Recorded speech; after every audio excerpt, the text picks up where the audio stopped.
Nós estamos vivendo dias difíceis, não é?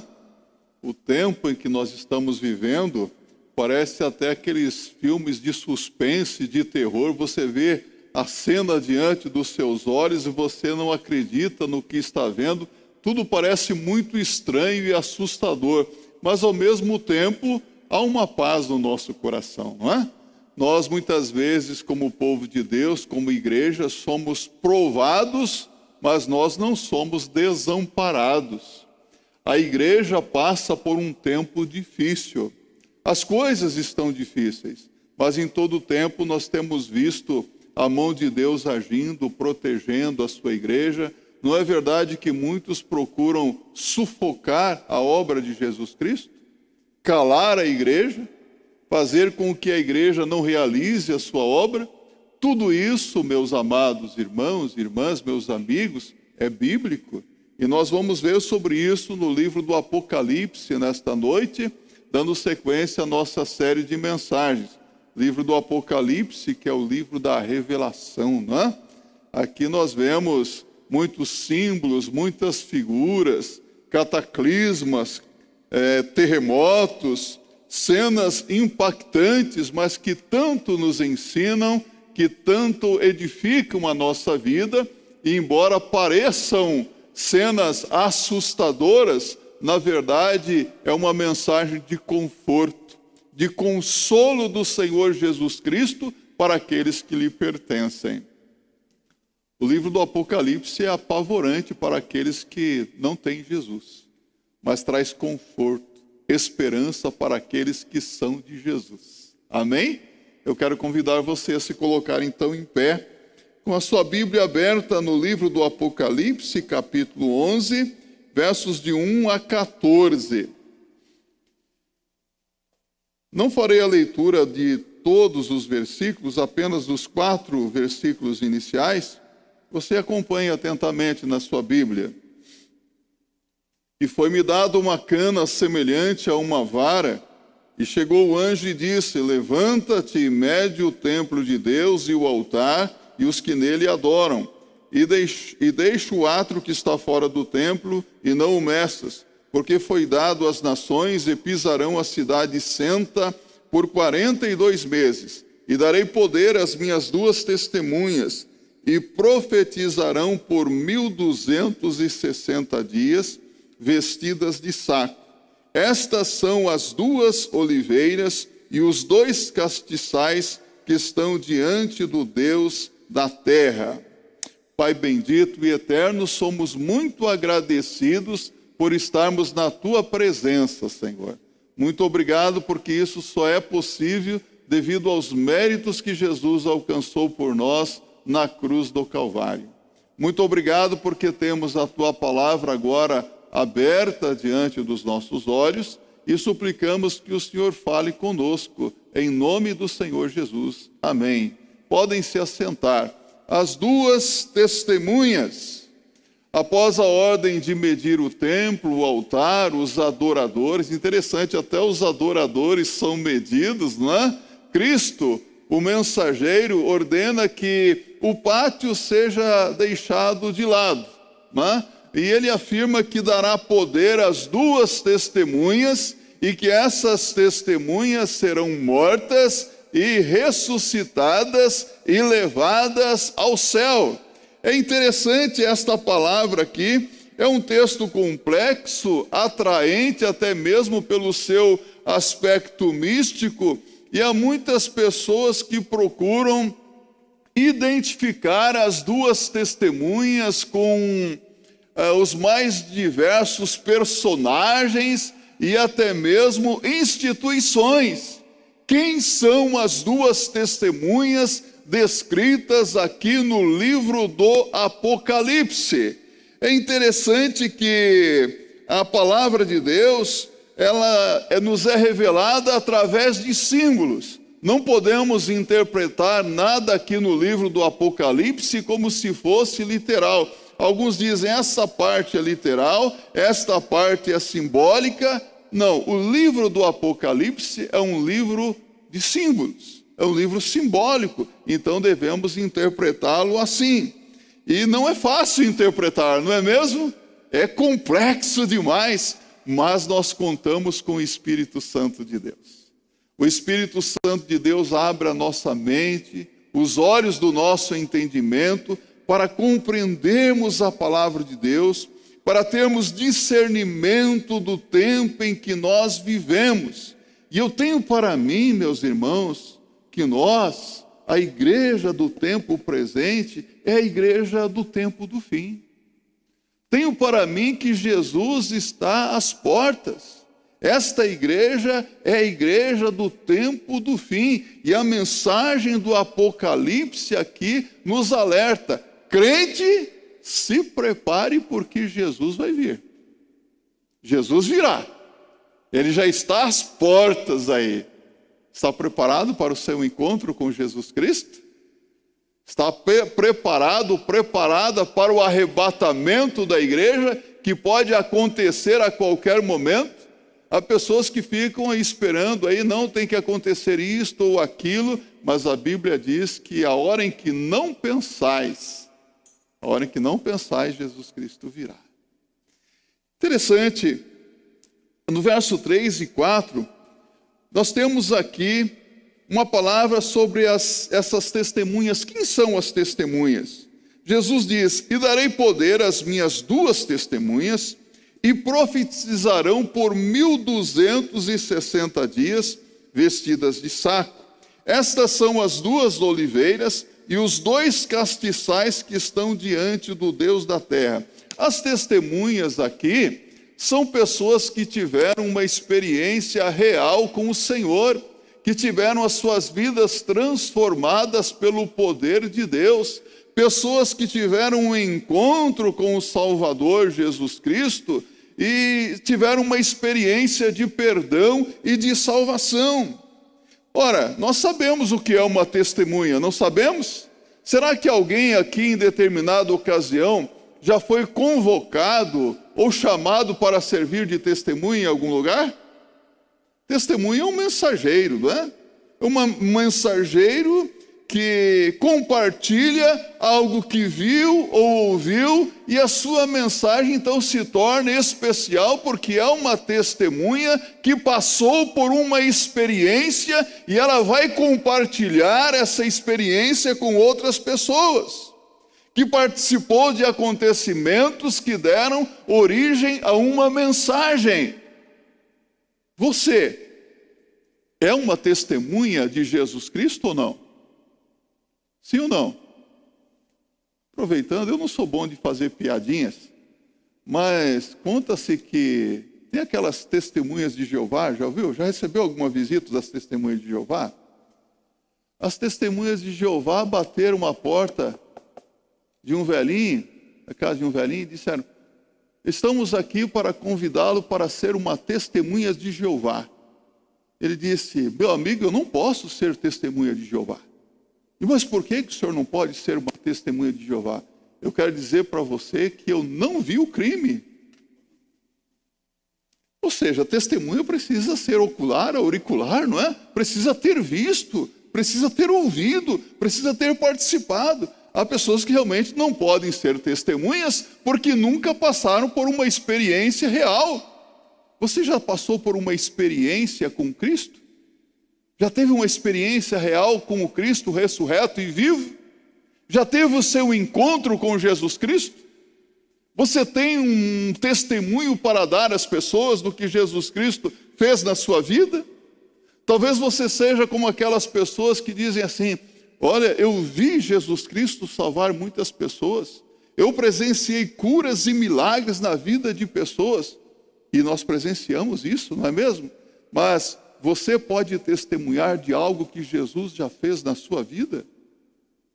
Jesus já curou você de alguma doença? Jesus já libertou você de algum vício? Jesus já salvou a sua alma da vil perdição? Jesus já te resgatou das trevas e transportou você para o reino da luz? Houve uma mudança na sua vida? Se isso aconteceu, então você pode ser uma testemunha de Jesus Cristo. Sabe, as 2 testemunhas aqui, é um símbolo de autenticidade do que está sendo anunciado. Nas cortes judaicas, eram necessárias 2 pessoas para que a mensagem, o testemunho pudesse ser autêntico. Se houvesse apenas uma pessoa, o testemunho seria inválido. Então são necessárias 2 testemunhas. E Jesus sabia disso. Tanto é que quando Jesus envia os 70 discípulos para proclamarem o Evangelho, está em Lucas no capítulo 10, no verso 1 a Bíblia diz que ele os enviou de 2 em 2. 2 em 2 para proclamar o Evangelho, para darem autenticidade à mensagem que seria proclamada. As testemunhas aqui foram identificadas com as 2 oliveiras e os 2 candelabros ou candeeiros que estão diante de Deus. De onde é que vem isso? Se você abrir a sua Bíblia no livro do profeta Zacarias, no capítulo 4, nos versos de 1 a 7, a Bíblia fala que essas 2 figuras se referem a Josué e a Zorobabel, que proclamavam a palavra de Deus no poder de Deus para a purificação, para a restauração do povo de Israel. Interessante isso, né? E é interessante que essas 2 oliveiras e esses 2 candeeiros são símbolos da palavra de Deus, proclamada pela igreja. Assim como os missionários são enviados para proclamar a palavra, a igreja cumpre a sua missão no mundo de proclamar o Evangelho do Senhor Jesus Cristo. Não é essa a missão que Jesus deu para a sua igreja? Jesus disse: ide e fazei discípulos de todas as nações, batizando-os em nome do Pai, do Filho e do Espírito Santo, ensinando-os a guardar todas as coisas que eu vos tenho ordenado. E eis que estou convosco todos os dias até a consumação dos séculos. Mateus capítulo 28, versos 19 a 20. Essa é a missão dada por Jesus à igreja. Mas as 2 testemunhas aqui foram identificadas com Elias e Moisés. Como isso? Isso pode ser constatado por 2 expressões que nós encontramos no livro do Apocalipse. Eles têm poder para fechar o quê? Os céus? Interessante, a Bíblia explica a Bíblia. 1 Reis capítulo 17, verso 1, a Bíblia diz que Elias orou e por 3 anos e meio não caiu água sobre a face da terra, não choveu. E também como Moisés, porque, olha só, tem poder sobre as águas para convertê-la em sangue. Êxodo capítulo 7, verso 20. Ora, por ocasião das pragas que Deus enviou no Egito, Moisés não transformou água em sangue, as águas dos rios do Egito em sangue? Então Moisés e Elias aqui.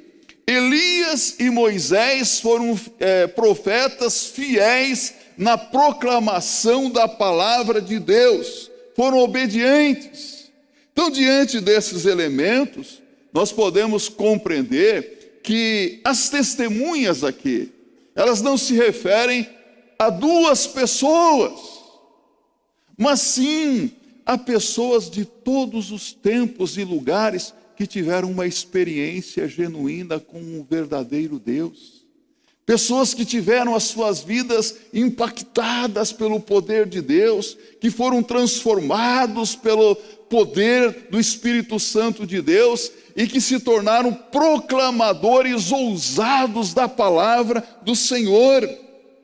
Então não são pessoas determinadas, meus irmãos, mas sim pessoas de todos os tempos e de todas as épocas. E isso inclui eu e você. Inclui esta igreja hoje, não é? Pessoas fiéis à palavra de Deus. Interessante que a igreja, ela é designada para profetizar, para proclamar a palavra. A igreja não pode deixar de proclamar a palavra de Deus. É interessante que essa igreja de Jesus Cristo, em todos os tempos, em todas as épocas, desde que a igreja, ela tem sido zombada, ela tem sido escarnecida, ela tem sido perseguida, não é verdade? Você abre a sua Bíblia e vê tanta perseguição ao povo de Deus. Olha para a história da igreja, quantas atrocidades foram cometidas. Olha para a história da humanidade, quantas barbaridades foram cometidas. Quantos imperadores se levantaram contra a igreja do Senhor Jesus Cristo, tentando impedi-la de proclamar o Evangelho? Quantos que tentaram inibir o trabalho de evangelização do mundo? Quantos que tentaram destruir a palavra de Deus? Essa igreja zombada, escarnecida, perseguida, é aceita pelo Senhor Jesus Cristo. E esse mundo que zomba, que escarnece, que procura destruir a igreja, receberá o duro juízo de Deus. Que ninguém se engane. A igreja, o povo de Deus, é a menina dos olhos de Deus. Você protege a menina dos seus olhos? Deus protege o seu povo. Quem mexe com o povo de Deus, quem mexe com uma serva de Deus, com um servo de Deus, está se metendo com quem não deve. Quem se levanta contra a igreja de Deus está mexendo com Deus, e isso é muito sério, não é mesmo? Temos ou não temos um Deus todo-poderoso que nos protege? Muitas vezes nós somos provados, nós passamos por aflições tremendas, mas nós nunca somos desamparados. Deus cuida de nós. Como é bom saber que Deus cuida de nós. A Bíblia diz que o Senhor está perto. O Senhor não está longe, Ele está perto. Ele vê todas as coisas.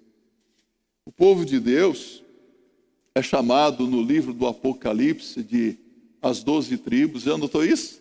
O livro do Apocalipse é um livro simbólico. As 12 tribos. É chamado de profetas, de reis e sacerdotes. Os 7 candeeiros. E agora que o povo de Deus é chamado de as 2 testemunhas. Você compreende isso? Que é um livro simbólico? Mas observe comigo, acompanhe comigo, nos versos 3, 5 e 6, a missão das testemunhas. Abra a sua Bíblia, acompanhe comigo. Jesus diz: e darei poder às minhas 2 testemunhas, e profetizarão por 1260 dias, vestidas de saco. E se alguém lhes quiser fazer mal, fogo sairá da sua boca e devorará os seus inimigos. E se alguém lhes quiser fazer mal, importa que assim seja morto. Estes têm poder para fechar o céu e para que não chova nos dias da sua profecia. E têm poder sobre as águas para convertê-las em sangue e para ferir a terra com toda a sorte de pragas, todas quantas vezes quiserem. Ora, uma testemunha tem sempre a tarefa de falar do que experimentou. A tarefa das testemunhas do Senhor Jesus Cristo aqui não é diferente. Ele anuncia que as suas testemunhas profetizarão. A igreja precisa profetizar. A igreja precisa proclamar a palavra de Deus. Você tem profetizado sobre a vida das pessoas ou não? Pastor, o que é esse negócio de profetizar? Não é verdade que com o advento do pentecostalismo, muitos crentes sinceros, zelosos, mas sem entendimento, acham que profetizar é fazer adivinhação sobre a vida dos outros? Eu vou profetizar sobre a sua vida. Ah, e lá vem aquelas profetadas, né? Assim diz o Senhor, meu servo, minha serva, tatati, tatatá, tatatá, tatatá. O Senhor me revelou isso acerca de você. Revelou, cidadão? Então me mostra na Bíblia. Porque se alguém falar, fale segundo os oráculos de Deus. Fale o que está escrito aqui. Se não está escrito na Bíblia, seja anátema. Sabe o que é ser anátema? Destruído. Não aceite, rejeite. Como que nós encontramos os profetas de plantão dos nossos dias, não é mesmo?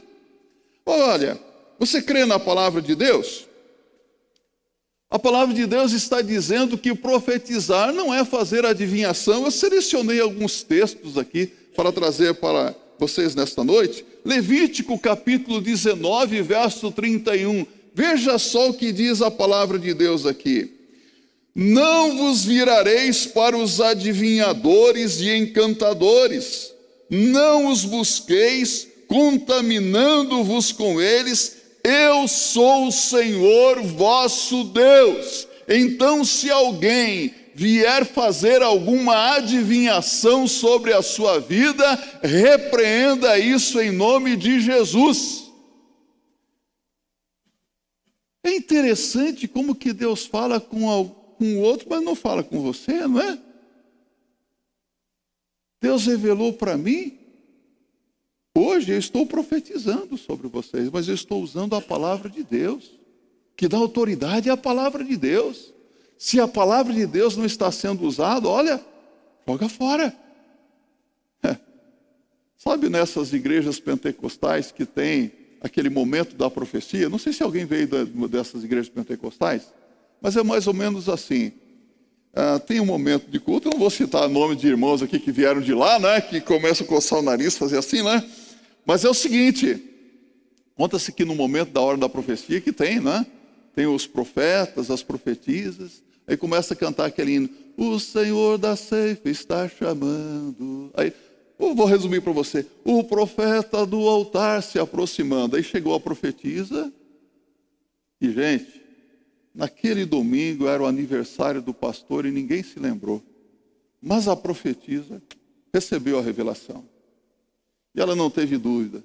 Chegou diante do pastor e disse assim, meu servo, assim diz o Senhor. A igreja toda parou. E ela disse, parabéns para você. Nesta data, querido, muitas felicidades e muitos anos de vida. E tem mais, é bênção e é bênção. Não é verdade que muitas profecias são mais ou menos assim? Fala-se o óbvio. Mas, meus irmãos, o que a palavra de Deus está nos dizendo aqui, que além desses engodos, eu quero convidar você a abrir a sua Bíblia em outro texto aqui, Deuteronômio 18, versos 10 a 14.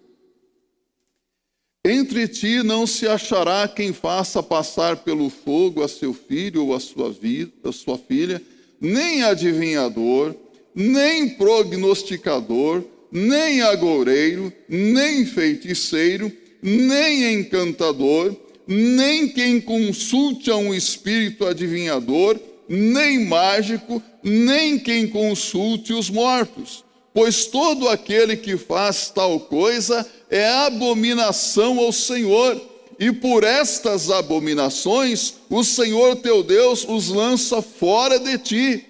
Perfeito serás com o Senhor teu Deus, porque estas nações que hás de possuir ouvem os prognosticadores e os adivinhadores, porém a ti o Senhor teu Deus não permitiu tal coisa.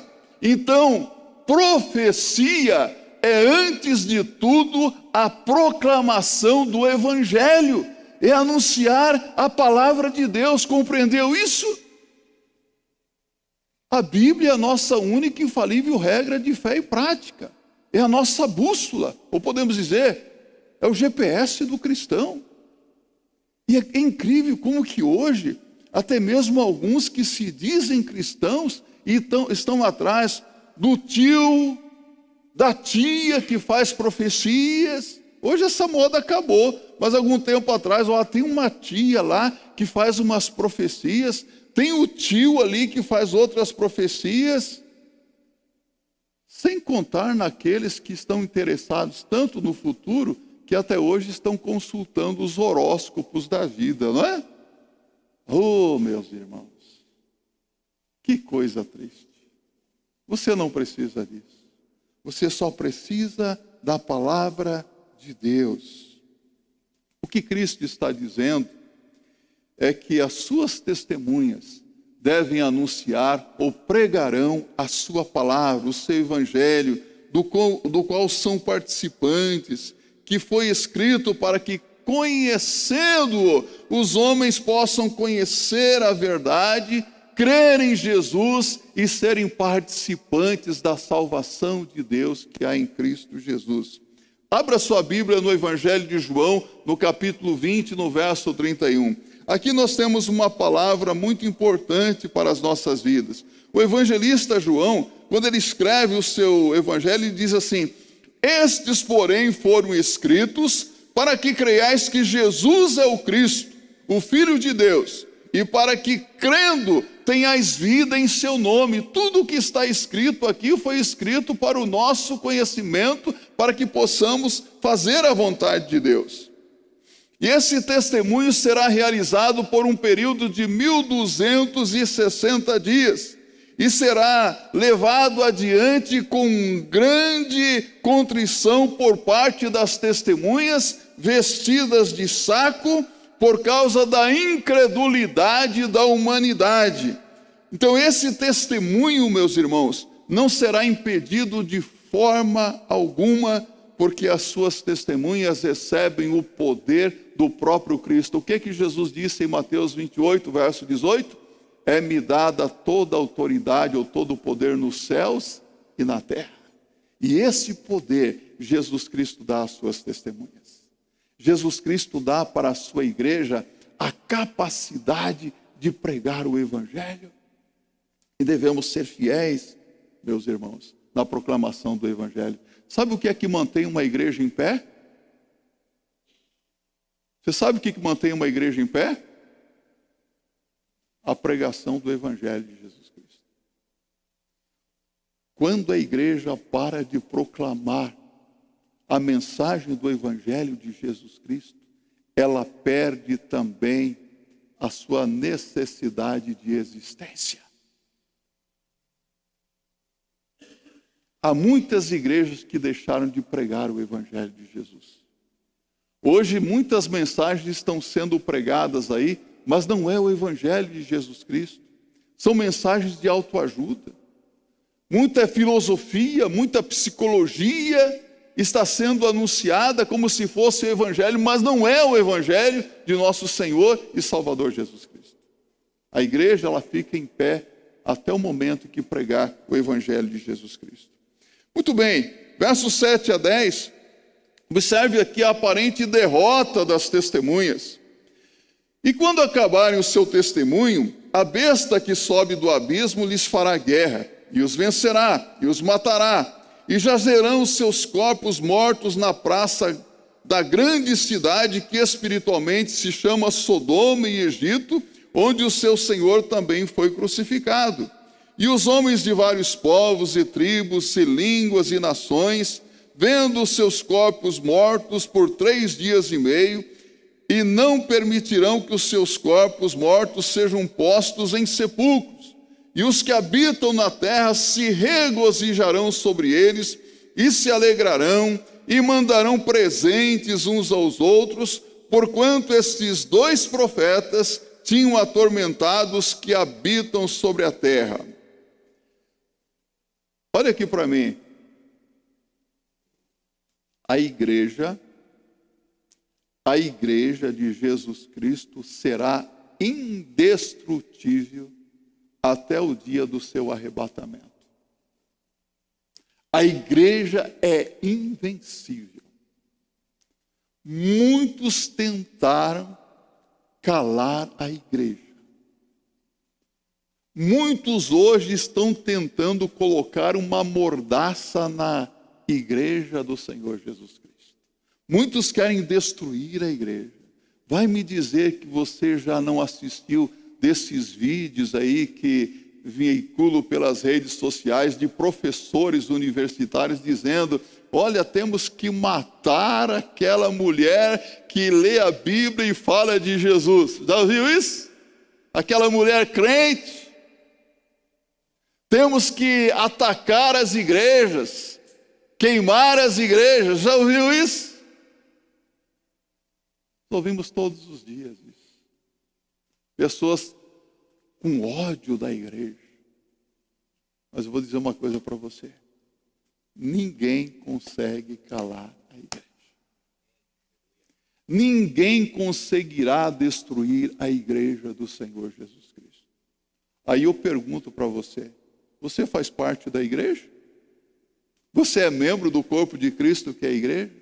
Ninguém consegue calar a sua boca. Ninguém pode impedir você de falar do Evangelho de Jesus Cristo.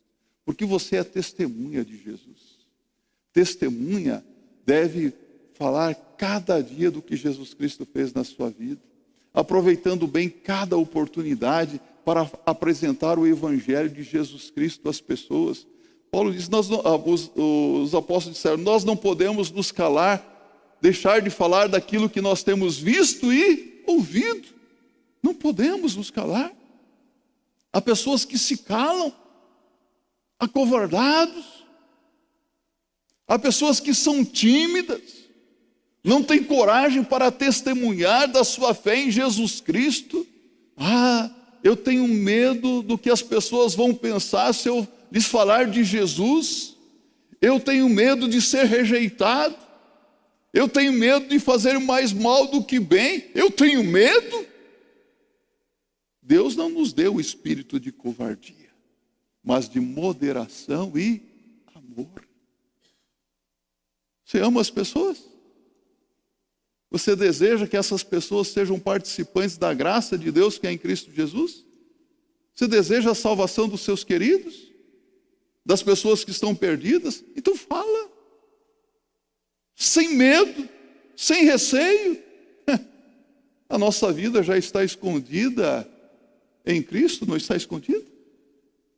Estamos guardados, estamos protegidos, vamos temer o quê?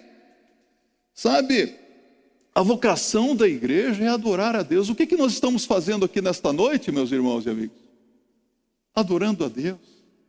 Nós nos reunimos para adorar a Deus em comunhão com Deus, com os nossos irmãos, mas quando nós saímos daqui, de porta para fora, a nossa missão é testemunhar de Jesus Cristo. É pregar o Evangelho de Jesus Cristo. Falar de Cristo às pessoas. Essa é a vocação da igreja. Nem Satanás pode deter o avanço da igreja. Satanás não pode impedir que os que creem em Jesus Cristo sejam salvos, meus irmãos. Ele tenta fazer isso. Ele procura impedir as pessoas de tomar uma decisão ao lado de Jesus. Sabe, é incrível, às vezes nós saímos para falar do Evangelho para as pessoas, nós encontramos pessoas ali que estão famintas, sedentas de Deus, precisando de uma palavra de esperança e de salvação, e você fala e acontecem várias coisas que tentam impedir aquela pessoa de tomar uma decisão ao lado de Jesus. Já teve essa experiência? É o inimigo agindo, atrapalhando, dificultando a pessoa de tomar uma decisão, porque o inimigo sabe que no dia que a pessoa disser um sim para Jesus, ela muda de lado e a sua vida será transformada. Ela desfrutará da paz do Senhor, do perdão, da salvação do Senhor na sua vida. Por isso que é muito importante oração, né? Pregação com oração. Enquanto você for falar de Jesus para alguém, ore por aquela vida também. O apóstolo Paulo diz que o Deus deste século, o Deus com D minúsculo, cegou o entendimento das pessoas para que elas não vejam e se convertam a Cristo. Que coisa, não é? Quantas pessoas cegas no seu entendimento. O inimigo tenta deter o avanço. O inimigo tenta impedir que as pessoas sejam salvas, mas ele não vai conseguir. Muitas pessoas serão salvas. João viu uma multidão que ninguém podia contar. Poucos ou não? Uma multidão que ninguém podia contar dos remidos lá na glória. Eu fico imaginando quando nós estivermos lá, meus irmãos reunidos, quanta gente que nós vamos ver lá, não é? Quantas pessoas que abraçaram a fé em Jesus Cristo. Então eu quero dizer para você, Jesus já amarrou o valente. Ele não pode fazer mais nada.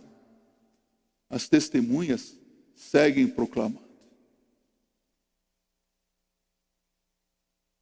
Você vai continuar pregando o Evangelho ou não? Aliás, você tem pregado o Evangelho de Jesus? Você tem falado de Jesus às pessoas? Às vezes nós falamos dos nossos problemas para as pessoas, né? Nós temos tantas lutas, né? Tantos problemas, tantas dificuldades. E eu quero dizer para você que as pessoas não estão nem ali com os seus problemas. Elas estão tão cheias de problemas na vida delas, que elas estão precisando de alguém que lhe chegue e apresente uma resposta, uma solução, uma saída da situação que se encontra. Você tem a solução? Você tem Cristo? Então fala de Jesus Cristo. Anuncie o Senhor Jesus Cristo, porque, segundo a palavra de Deus, o espírito do anticristo, hoje eu estou falando aqui de coisas que talvez você fale, mas como é que eu vou juntar tudo isso? A palavra de Deus nos mostra que o espírito do anticristo sempre esteve presente no mundo. E aqui eu quero compartilhar com você alguns outros textos bíblicos. Vamos abrir a Bíblia aí? Tem a Bíblia, vamos folhear a Bíblia. Vamos abrir a Bíblia em 1 de João, capítulo 2, versos 18 a 22. O anticristo já está no mundo. O espírito do anticristo já está no mundo. Olha o que diz o apóstolo João. 1 de João, capítulo 2, versos 18 a 22. Filhinhos, é já a última hora. Olha que João escreveu isso aqui há cerca de 2000 anos atrás, não é? E como ouvistes que veio o anticristo, também agora muitos se têm feito anticristos, por onde conhecemos que é já a última hora. Saíram de nós, mas não eram de nós. Porque se fossem de nós, ficariam conosco. Mas isto é para que se manifeste que não são todos de nós. E vós tendes a unção do Santo e sabei todas as coisas. Não vos escrevi porque não soubesseis a verdade, mas porque a sabeis, e porque nenhuma mentira é da verdade. Quem é mentiroso, senão aquele que nega que Jesus é o Cristo? E é o anticristo, este mesmo que nega o Pai e o Filho. Esse espírito do anticristo sempre esteve presente no mundo, e esse espírito do anticristo vai se encarnar na figura da besta mencionada no Apocalipse. As pessoas verão. Mas vamos pensar um pouco no espírito do anticristo que já existe no mundo. Anticristo é algo que se levanta contra Cristo. Ok? Vamos pensar aqui rapidamente em algumas seitas e religiões que hoje são evidentemente anticristo. Nós falamos aqui de testemunhas de Jeová agora há pouco, não é? E aqui, para pregar o Evangelho, nós não precisamos pichar a religião de ninguém. Mas os testemunhas de Jeová não aceitam que Jesus Cristo é Deus, não aceitam que o Espírito Santo é Deus e não creem na existência do inferno. Simplesmente tiraram o inferno da Bíblia. Não é o espírito do anticristo? Adventismo do sétimo dia.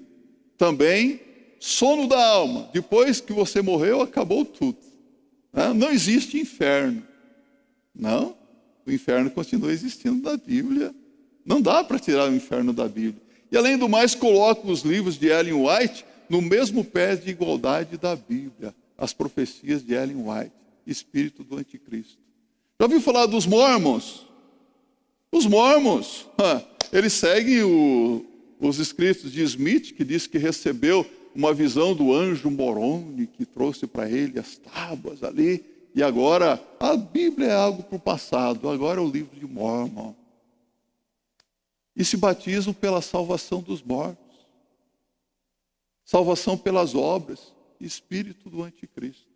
Eu poderia citar para vocês muitas outras seitas e religiões que são evidências desse espírito do anticristo. Mas a Bíblia diz que esse espírito de anticristo vai se encarnar na pessoa da besta no último tempo, e sabe o que é que ele vai fazer? Vai perseguir terrivelmente a igreja.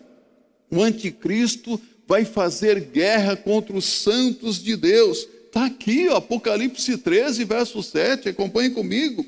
E foi-lhe permitido fazer guerra aos santos e vencê-los. Opa, e vencê-los? E deu-se-lhe poder sobre toda a tribo e língua e nação.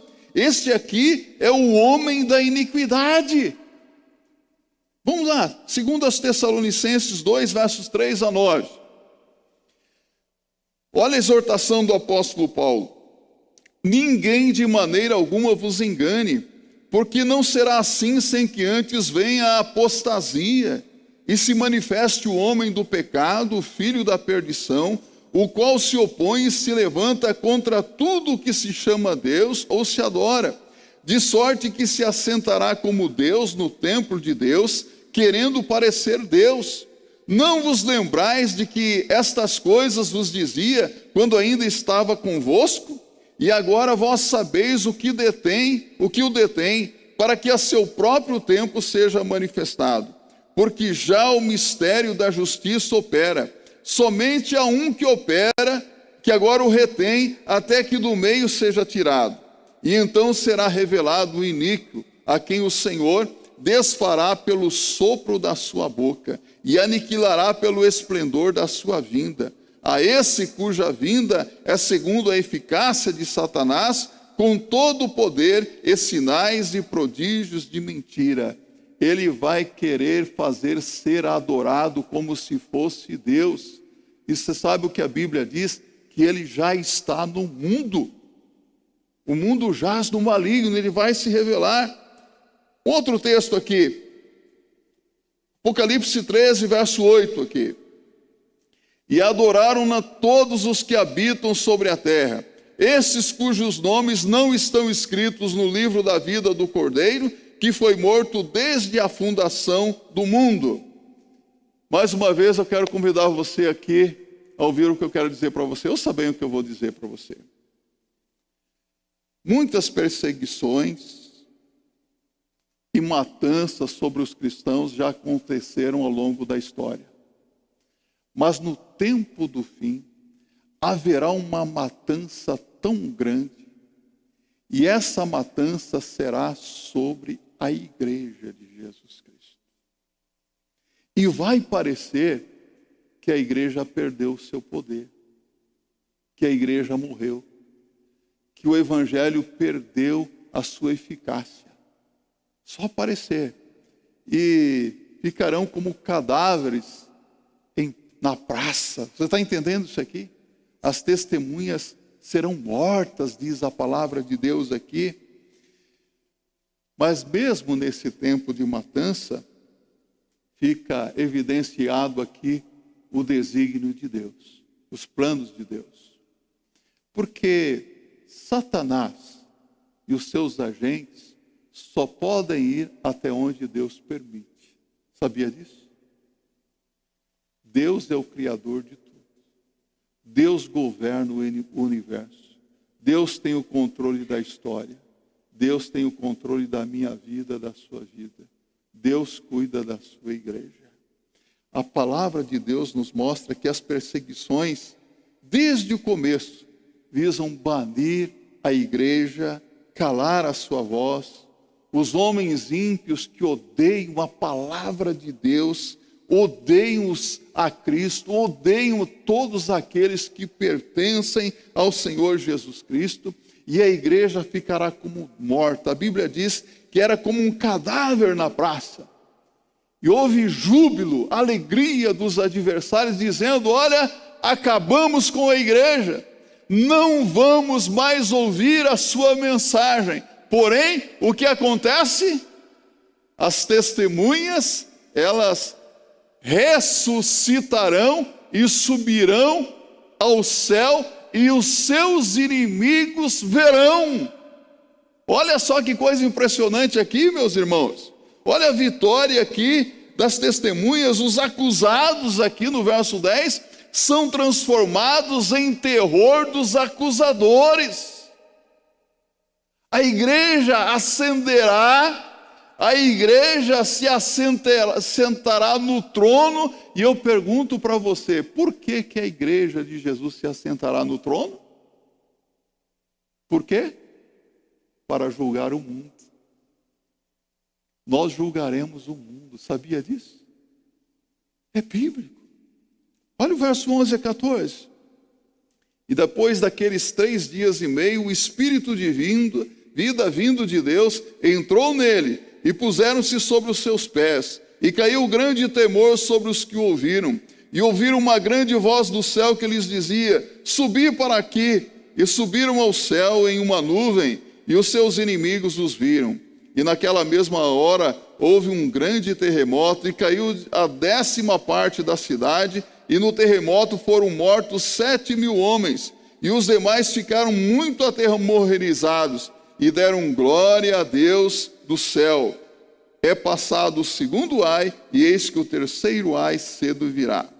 Esses 3 dias e meio aqui é um número simbólico também. A igreja que experimentou a comunhão do sofrimento de Jesus Cristo experimentará o poder da ressurreição de nosso Senhor e Salvador Jesus Cristo. Em conexão com a segunda vinda de Jesus Cristo, serão restituídos a esta igreja que parecia morta, que parecerá morta, serão restituídos vida, poder e influência. E o juízo virá sobre os inimigos da igreja. A vinda de Cristo e a ascensão da igreja serão visíveis a todo mundo. E aqui eu quero fazer uma correção. A Bíblia diz aqui no verso 7, do 1º capítulo do livro do Apocalipse: e eis que vem com as nuvens, e todo olho o verá, até mesmo os que o traspassaram, e todas as tribos da terra se lamentarão sobre ele. Você crê no arrebatamento da igreja? Sim ou não? Você quer que a igreja será arrebatada? Há pessoas que pensam que o arrebatamento da igreja acontecerá de forma invisível. Que de repente, estamos aqui e você vai subir. Sabe o que a Bíblia está dizendo aqui? Que todos verão. Jesus Cristo virá numa nuvem de glória, e a igreja subirá na mesma nuvem de glória, e todo o olho o verá.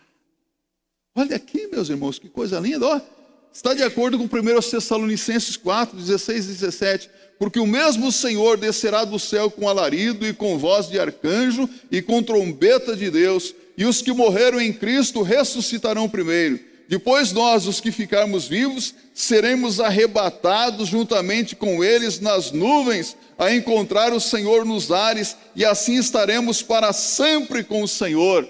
1 Coríntios 15, 52. Num momento, num abrir e fechar de olhos, ante a última trombeta, porque a trombeta soará, e os mortos ressuscitarão incorruptíveis, e nós seremos transformados. Essa é a nossa bendita esperança. A terra aqui está tremendo, é o mesmo quadro de Apocalipse 6, verso 12. O terremoto aqui também precede o juízo final. Os ímpios estão cobertos de terror, não é essa cena que você vê aí? E o que os ímpios farão naquele dia? Eles darão glórias a Deus? Eles se converterão?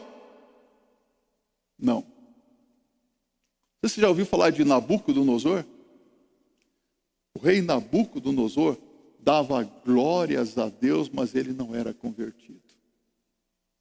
Muitas pessoas darão glórias a Deus ao ver o grande poder de Deus, ao ver a igreja salva, subindo, e eles ficarão aterrorizados, porque para eles só resta o juízo de Deus.